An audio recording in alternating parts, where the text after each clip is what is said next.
Hello, good morning. It's kind of early, but thank you for coming. I'm your first speaker. I'm Phil Pokorny. I'm the Chief Technical Officer for Penguin Computing. I want to talk to you a little bit about our contribution to OCP, which is our Tundra 1U sled, and some of the lessons we learned designing this hardware to make it compatible with an open rack and to deliver the kind of features that we wanted in a high-density solution compared to what Facebook is targeting in terms of their, we wanted to meld the best of what Facebook was doing with their open rack designs with the kind of density that we wanted for our customers in the enterprise and HPC space. So first, a little bit about Penguin Computing, though. We were founded in 1998. In 2015, we did about $90 million in revenue. We've been growing leaps and bounds, 25% compound annual growth rate. We're completely privately held. We've exclusively been focused on Linux for our entire history. In '98, our founder had been working at VA Linux and thought that there was a market for a company that focused just on Linux, not on Windows, not on any of these other operating systems. And that's really worked well for us. You know, having an open source focus, always being focused on collaborating with other people, collaborating with our customers. Today, we primarily play in the HPC and IP data center spaces, but we also sell individual servers up to workstations, and our sort of key value is delivering an out-of-box experience that is, instead of piles and piles of cardboard boxes with servers in them that you spend a month deploying in your data center, in our experience, you get a crate, you roll a rack out, you plug it into you roll it into your data center, plug in network and power, turn it on and get to work. It's already got all the software installed, all the cables are installed, the systems are all tested, everything's configured the way you wanted. There's no extra bits and pieces that you have to use, do or modify. With regard to OCP, we joined in 2013. We were one of the first. We are an OCP solution provider. There are relatively few of those in the world. And that means that we're enabled to sell the Facebook designs, the Open Compute designs. It also means that we're sort of required as part of our OCP membership to contribute back, and that's the Tundra ES design, the one OU form factor that I'll be talking about today. So, you know, where did this come from? What was the germ of the idea here is that when we saw the open rack design, or when I saw it and saw the 12-volt distribution, you know, that really clicked. It's like, wow, yeah, okay, that's obvious. That's a great place to start in terms of eliminating voltage conversions, making things simpler, disaggregating power. You know, that all really clicked. That's a radical change in server design, but it also leverages and doesn't isn't at odds with other things that are in the ecosystem. We could find lots of motherboards that were 12-volt powered.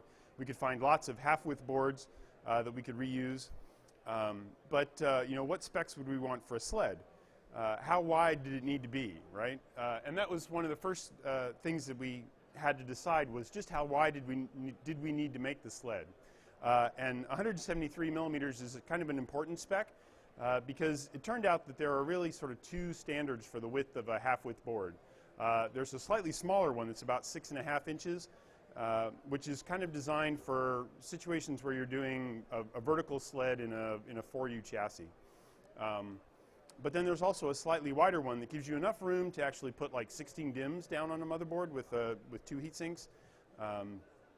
Gives you a little bit more flexibility in terms of the components on the board. And so we felt it was really important to be able to handle that wider spec so we'd have a broader selection of motherboards available to us. Conveniently, that also means that a mini ITX board will also fit into that sled, which is 170 millimeters square. And the 4-node 2U 19-inch rack mount systems you know, proved that it was possible to individually cool these systems. You didn't have to have shared fans. You didn't have to use an 80-millimeter fan. You could use multiple 40-millimeter fans, as few as 3, and still cool a dual-socket motherboard with RAM and I/O, those kinds of things. So that was kind of where we decided to focus.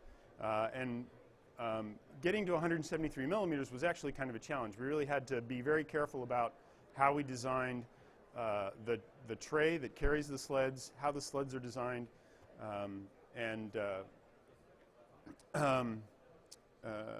right. So, but that turns out to be valuable later. so some of the things in these pictures I want to point out. Of course, I don't have a shadow, do I? I don't have a laser pointer either. How does the tray that goes in the rack and then what we call a sled slides into that? In the Facebook designs, the way they did that is they did a double fold of metal, but that meant that chewed up a bunch of horizontal space that we needed for the 173 millimeter motherboards we wanted. And not really working. That's okay. But anyway, thank you. In any case, but what you see here, you can sort of see it here. There's actually this fold goes on the outside of the sled, and there's just a single piece of metal down the middle of the tray that separates the sleds and guides the sled into position into the bus bar.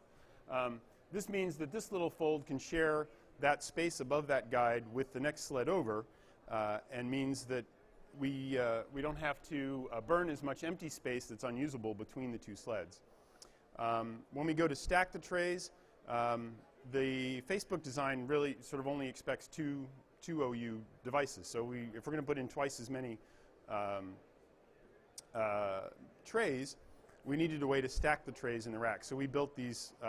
We designed our tray with some screw holes in the side so we could build stacking plates. We can build a stack that's 2 OU high or 3 OU high, hold 6 or 9 sleds, and still be able to go into a Facebook rack where the L brackets that are part of the rack, I don't know how much you know about Open Rack, but we can show you in detail in our booth later after this talk.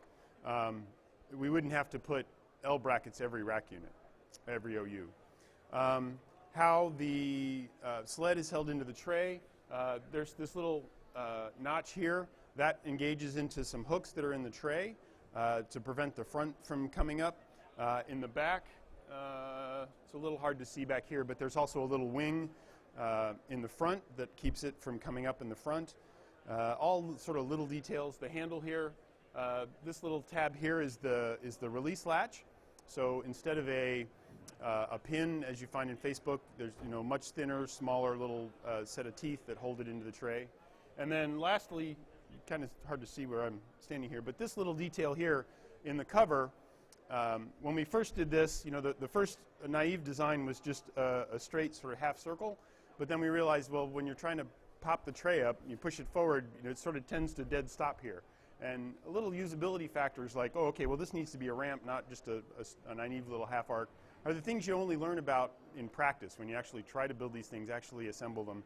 And a lot of practical experience has gone into this design and refining it.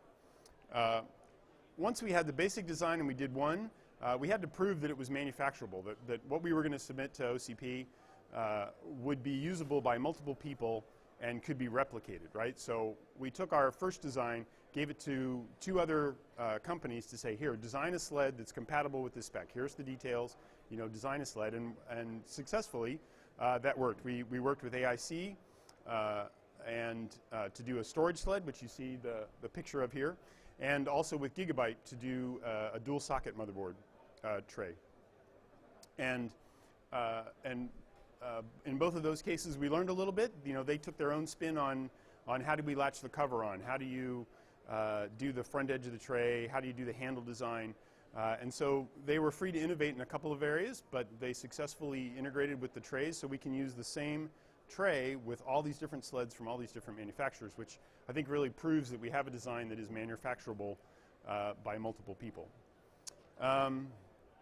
So in addition, the whole goal here was to be able to use as many mass market motherboards as possible, so that unlike Facebook, who had designed basically their own motherboards, we could reuse motherboards that were already in the market, that already had all this sort of testing and compatibility testing and user sort of shakeout, versus having to go through all that again, or having all this sort of testing effort.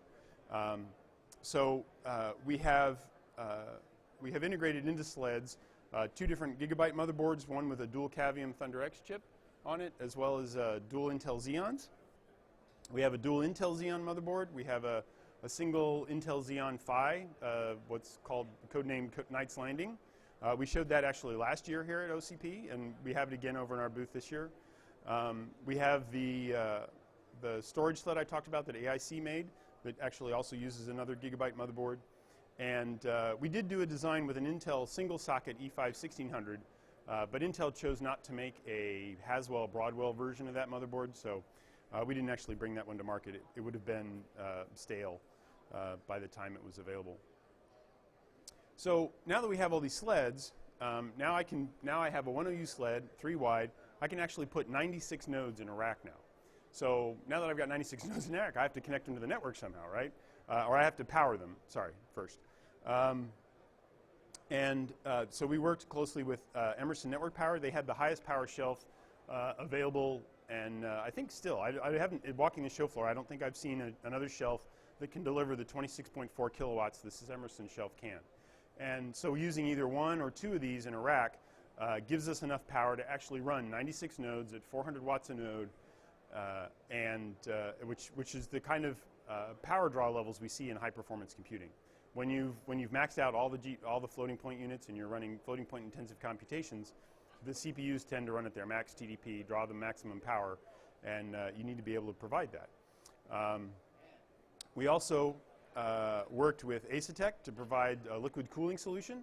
One of our key customers for this product is the DOE labs, and they have a number of labs at 5,000, 7,000 feet, where air cooling is kind of a bit of a challenge. The air gets thinner up there, it doesn't draw as much heat out of the heat sinks, and so they asked us for a liquid cooling solution, and working with Asetek, we can extract about 60% of the heat from the system directly to the water, and that leaves a much lighter load on the air conditioning units in the data center. In addition to being a high power 26.4 kilowatt shelf, this Emerson shelf has a number of other features.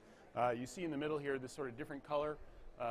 That denotes that this particular shelf is configured with integral battery backup units. So it can be, in this configuration, it could be an AB feed, 9 kilowatts, with 9 kilowatts of battery. So you wouldn't need to have a central UPS. You can distribute your UPS only where you sort of need it, while still retaining AB feed capability and lots of different input options. So the last step, of course, is profit, right? We have deployed our Tundra solution internally. We have a service we call Penguin On Demand, where we sell HPC cycles, HPC as a service.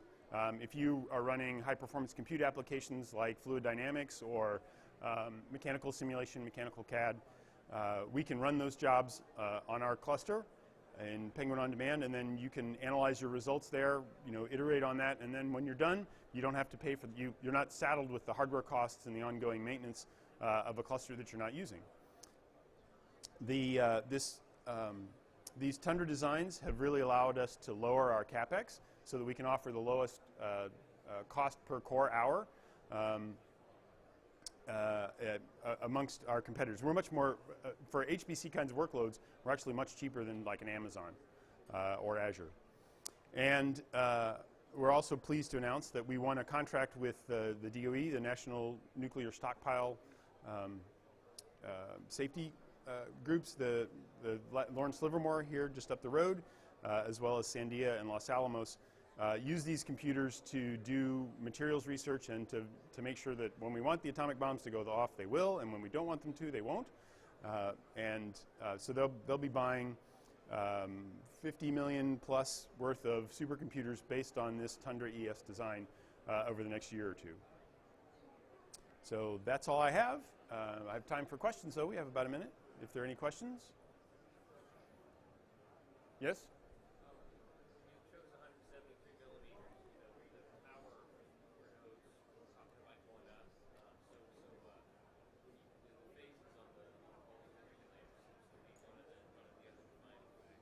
Mm-hmm.